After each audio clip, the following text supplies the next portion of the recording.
কাপল পরমব্রত চট্টোপাধ্যায় এবং পিয়া চক্রবর্তী। সত্যই একটি অনুষ্ঠানে তারা যুগলবন্দি মুগ্ধ করেছে দর্শকদের। এদিকে দেখতে দেখতে আবার বিয়ের বছরও ঘুরতে চলেছে তাদের।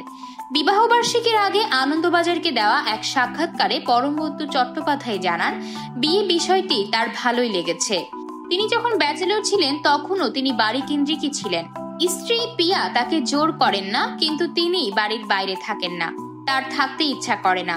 নানা কাজে তিনি স্ট্রেস থাকেন, কিন্তু সঙ্গী থাকলে তা অনেকটাই ম্যানেজ করা সহজ হয়ে যায়, জানান পরমব্রত।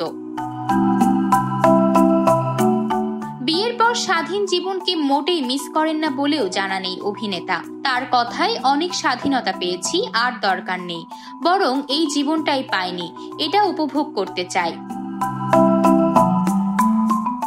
এত প্রাক্তন একাধিক সম্পর্ক, কিন্তু পিয়ার কি দেখে মুগ্ধ হলেন পরমব্রত, এই বিষয়ে অভিনেতার কথা, আমাদের ভাবনার জগৎ, ভালো লাগা মন্দ লাগা এক। দেশ কাল সমাজ নিয়ে পিয়ার একটা স্পষ্ট ভাবনা আছে, আবার একটা ভীষণ ঘরোয়া মেয়েও আছে ওর মধ্যে, এটাই ভালো লাগে আমার।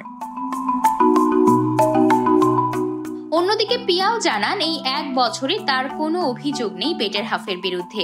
কাজের বাইরে বাকি সময়টুকু তিনি পান।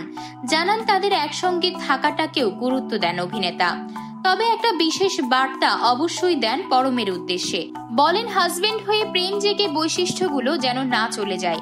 সামনেই তাদের বিবাহ বার্ষিকী, কিন্তু এদিকে অভিনেতার হাত ভর্তি কাজ।